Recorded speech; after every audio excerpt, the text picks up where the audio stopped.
So, let me get this straight, I said, pinching the bridge of my nose as I stared across the sleek, obsidian desk at the administrator.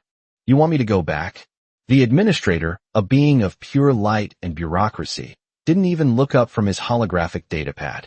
Correct, Johnny. Back to Sector 7. The timeline has destabilized. Destabilized. I slammed my hand on the desk, though it made no sound in the void. I spent 3 years there. 3 years in a dress. I patted my chest with steamed buns, I tucked things that should not be tucked, and I helped Mark. Sorry, Emperor Mark. Seize the throne from his psycho brothers. I took a sword to the gut for him. I died. Dramatically. It was a perfect exit.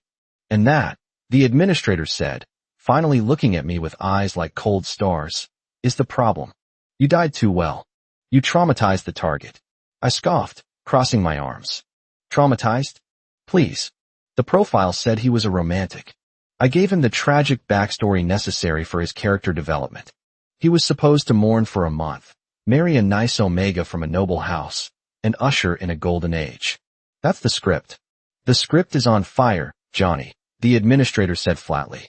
He swiped his hand, and a screen materialized in the air between us. Since your death 3 years ago, 5 other agents have attempted to enter the world to initiate the romance arc. Mark rejected all of them. In fact, he executed 2 of them for impersonating a ghost. His threat level has risen to S-class. He's unstable, he's violent, and he's currently threatening to burn the entire kingdom down if he doesn't find his lost love. You broke him. You fix him.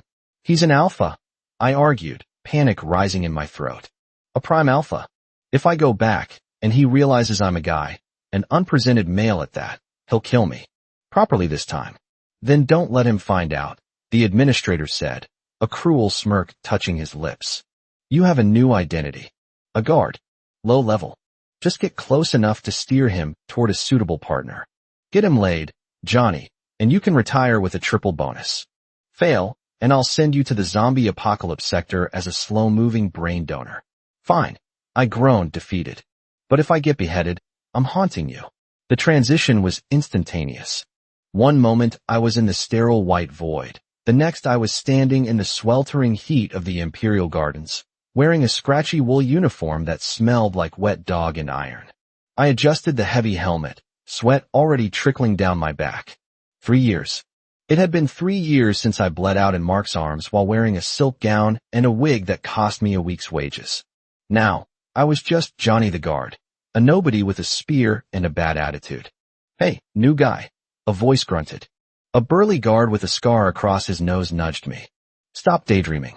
Shift changes in 10, but I gotta hit the latrine. Cover my post. Seriously? I asked, shifting the weight of my spear. I've been here 5 minutes. Thanks, pal. He winked and vanished behind a hedge before I could protest. Unbelievable. I muttered to myself, kicking at a pebble. Saving the world, one unpaid overtime shift at a time. The garden was exactly as I remembered it. The scent of jasmine and heavy, cloying orchids hung in the air, thick enough to taste. It was quiet here, too quiet. The kind of silence that usually preceded something terrible. The heat was making me drowsy. I looked around. No one was watching. Just a quick nap, I whispered, sliding down the trunk of a massive willow tree. Just 5 minutes. The fate of the Empire can wait 5 minutes. I closed my eyes, letting the sounds of the cicadas lull me. It was peaceful. I started to drift, my head nodding forward, my chin hitting my chest. Is the ground comfortable? The voice was low, cold, and vibrated through my bones like a tuning fork. It wasn't a question, it was a threat wrapped in velvet.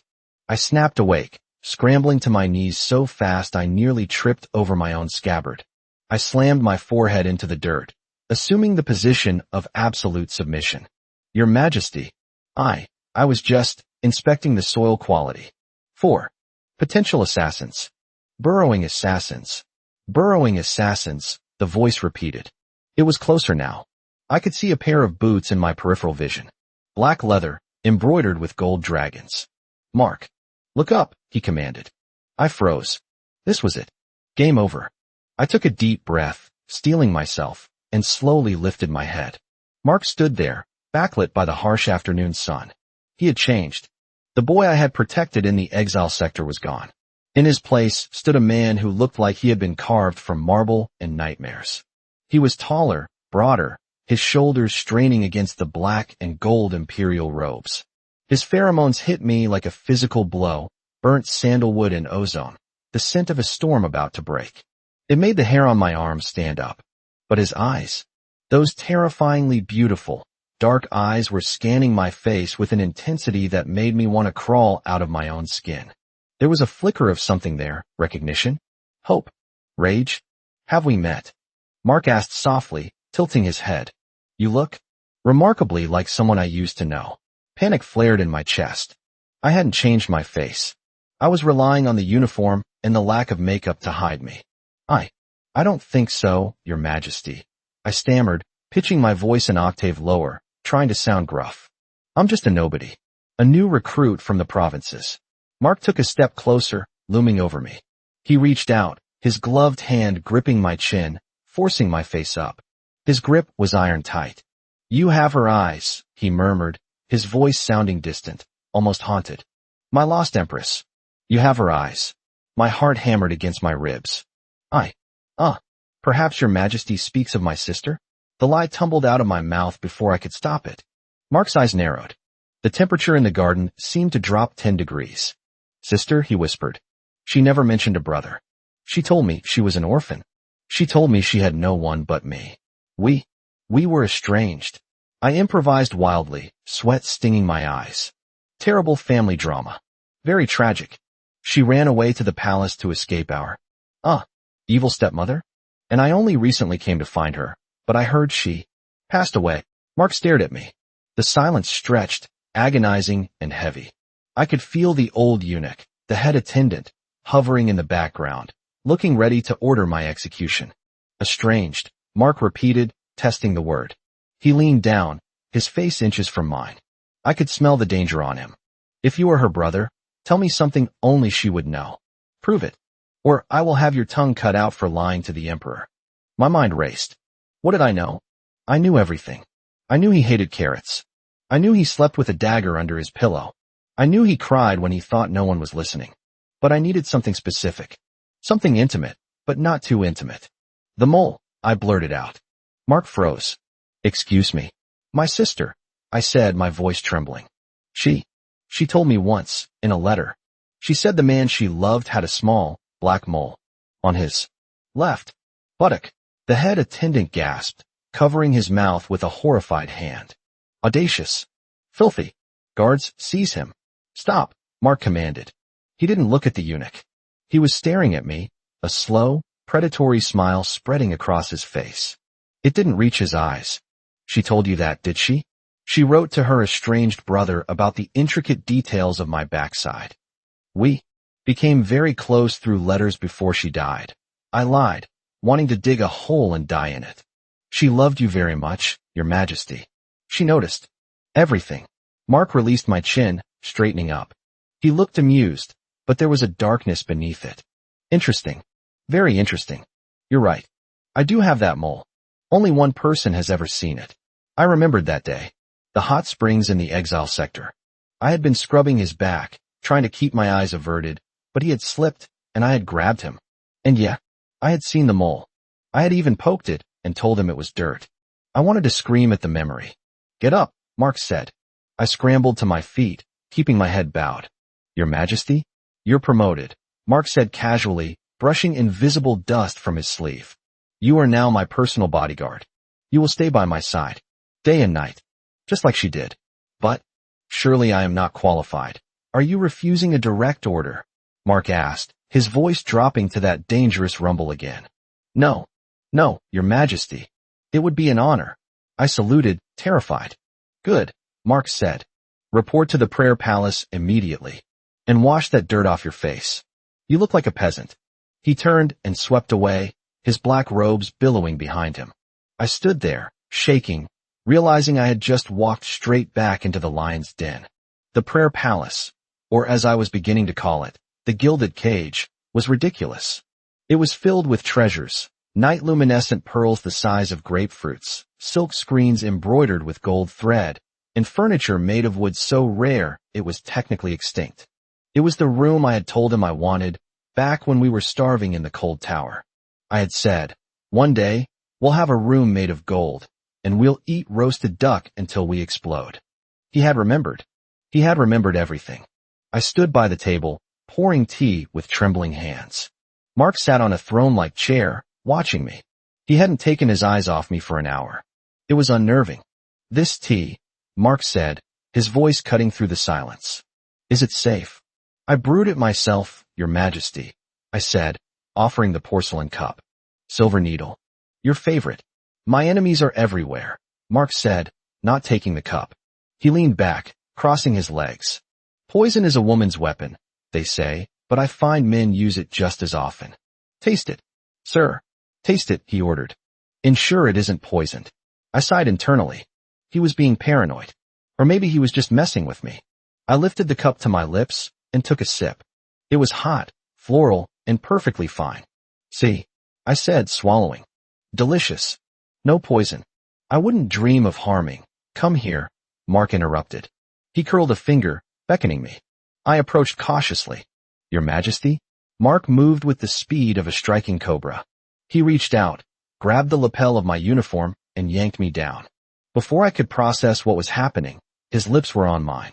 It wasn't a kiss of romance. It was a violation of space, a demand. His lips were hot and firm, pressing against mine with bruising force.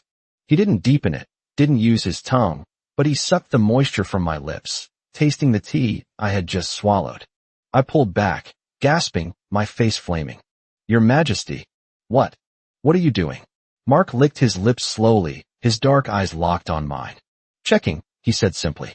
Now I know it's safe. You can't just. I sputtered, wiping my mouth with the back of my hand. I'm a man. Your guard. People will talk. Let them talk, Mark said, a dark amusement dancing in his eyes. You said you were her brother. Perhaps the flavor runs in the family. That is disgusting. I snapped, forgetting my rank for a second. And weird. Very weird. Is it? Mark stood up, towering over me. I miss her, Johnny. I miss her so much it feels like my chest is being carved out with a dull knife every morning. Sometimes I see her in the shadows. Sometimes I see her in you. He reached out, his fingers brushing my cheek. His touch was gentle now, terrifyingly tender. Do you think she's watching us? I'm sure she is. I whispered, my heart aching. And I'm sure she wants you to move on. To be happy. To find a nice empress and make heirs. Mark's expression hardened instantly. The tenderness evaporated, replaced by cold stone. Move on, he repeated flatly. Is that what she wants? Or is that what you want? It's what's best for the empire, I said, reciting the administrator's handbook. Get out, Mark said, turning his back on me. Get out before I kill you. I fled.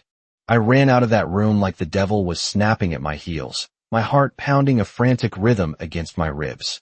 The next week was a nightmare of awkward matchmaking. I was determined to fulfill my mission. If I could get him to fall in love, I could leave. I could go back to the void, collect my paycheck, and forget the taste of his lips. I arranged a chance encounter with Lady Evelyn, the daughter of the Prime Minister. She was perfect. Omega, beautiful, gentle, smelled like lilies and innocence. Just walk with her, I hissed at Mark as we stood by the koi pond. She's lovely. Look at her.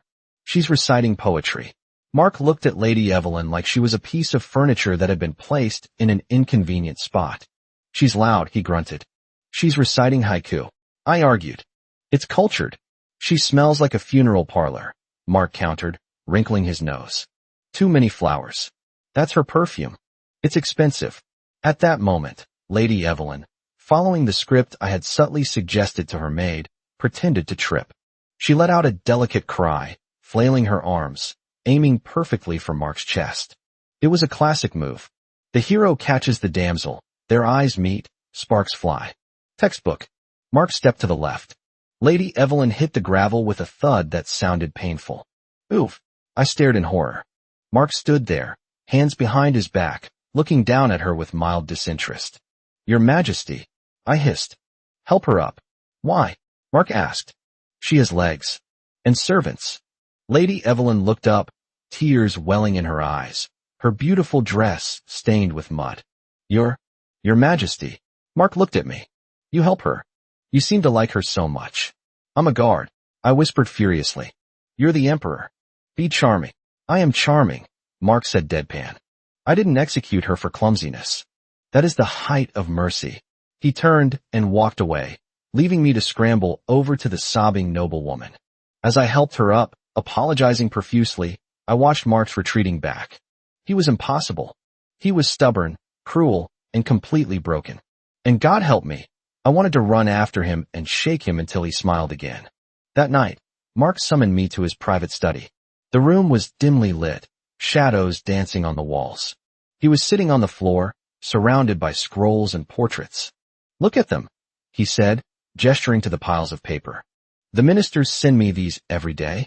Portraits of omegas, alphas, betas. They don't care. They just want a body in the seat next to me. I sat down cautiously. Well, the succession is important. Mark laughed, a dry, bitter sound. Succession. Do you know why I wanted the throne, Johnny? Do you know why I fought my brothers? Why I waded through blood? For the good of the people. I guessed. For her, Mark said, looking at a blank scroll. Because she liked gold. Because she said she wanted to see the view from the highest tower. I did it all for her. And the day I won, the very day I secured the crown, she died. He looked at me, his eyes shining with unshed tears. She left me. She promised she wouldn't, and she left me. Maybe she didn't have a choice, I said softly. She always had a choice, Mark snapped. She was the smartest person I ever met.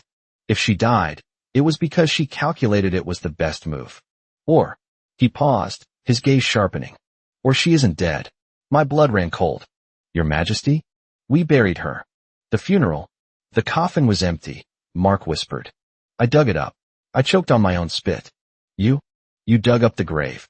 With my own hands, Mark said, holding up his hands, staring at them.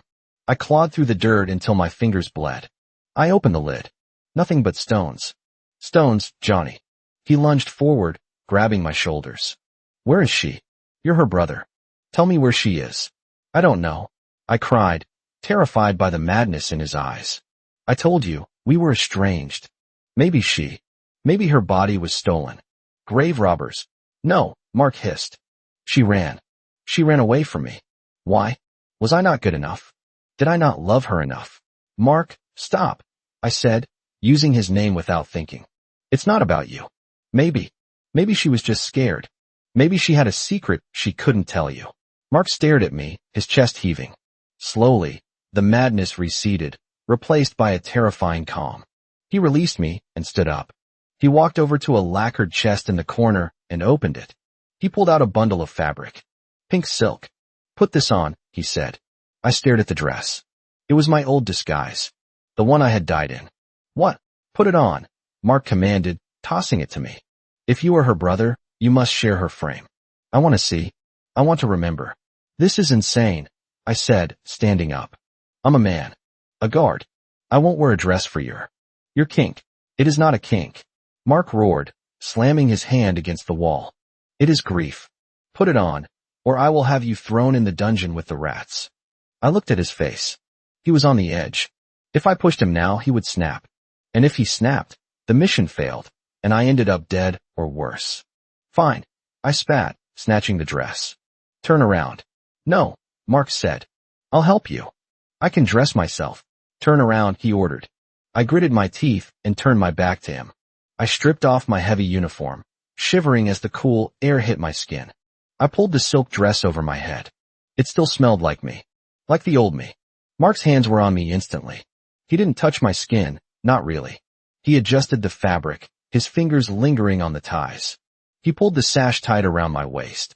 So small, he murmured, his breath hot against my ear. Her waist was just like this. I could span it with my hands. He placed his hands on my waist, his thumbs pressing into the soft flesh. I held my breath. This was dangerous.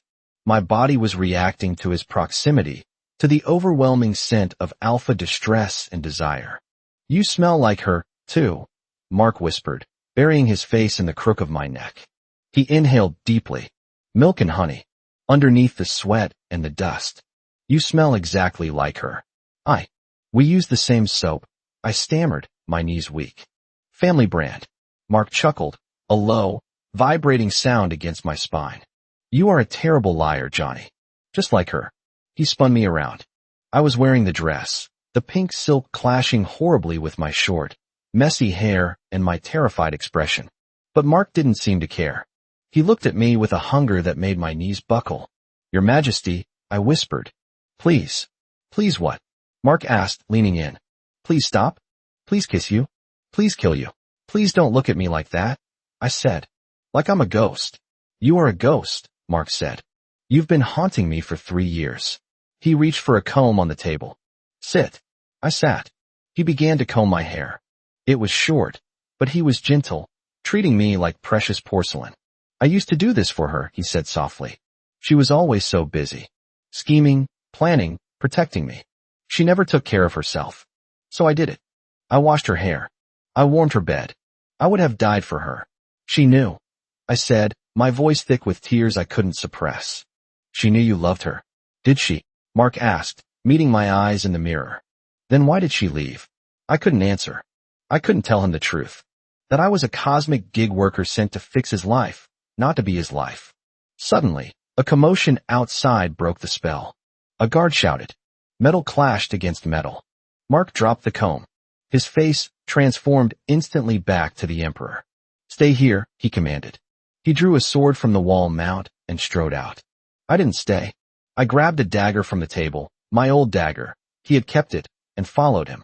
We ended up in the West Wing, near the old dungeons. The guards had dragged a man out of the shadows.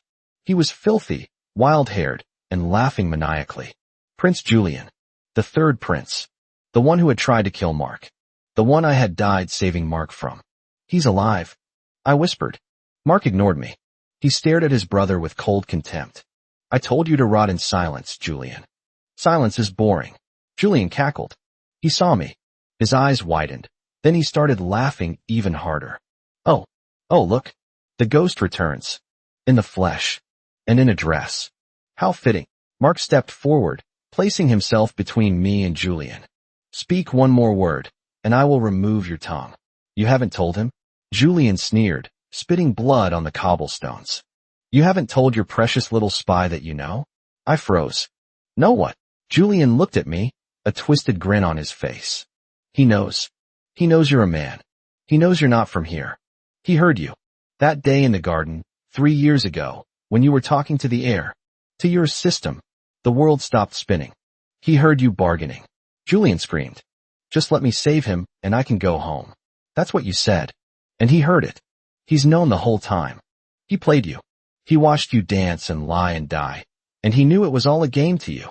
I looked at Mark. He didn't deny it. He didn't look shocked. He just stood there, his back to me, his shoulders rigid.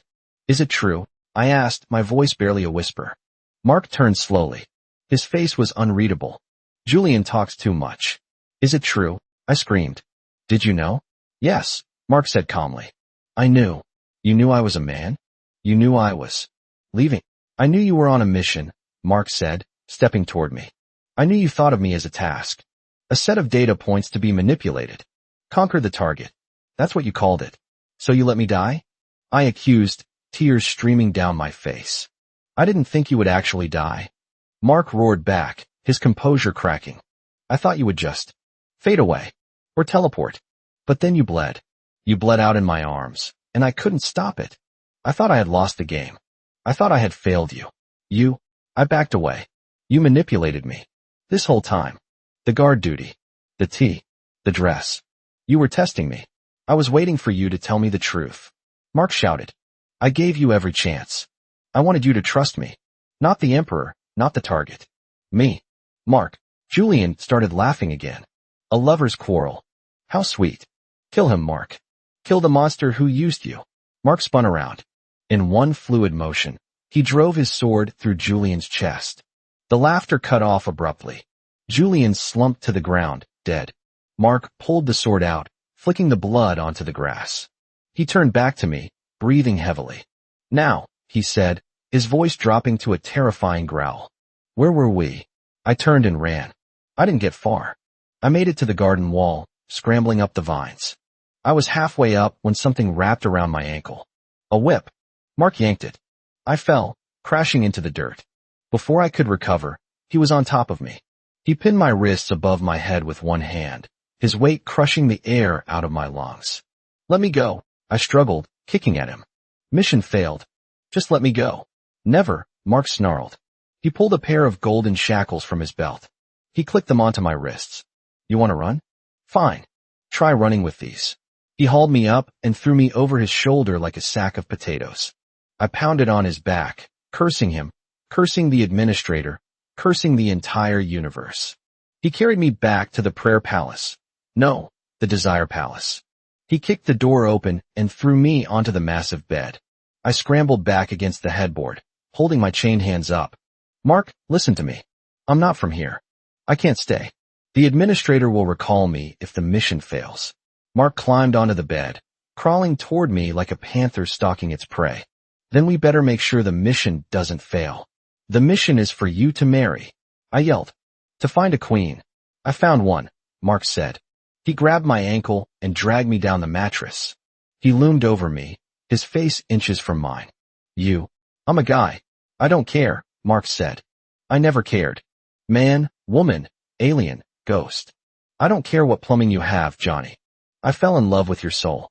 I fell in love with the person who stayed with me in the cold when everyone else spat on me. That was you, wasn't it? I stopped struggling. I looked up into his eyes. They weren't crazy anymore. They were just desperate, full of a love so intense it burned. It was me, I whispered. Then stay, Mark said, his voice cracking. Be my queen. Be my king. Be my guard. I don't care. Just stay. The people won't accept a male queen, I said weakly.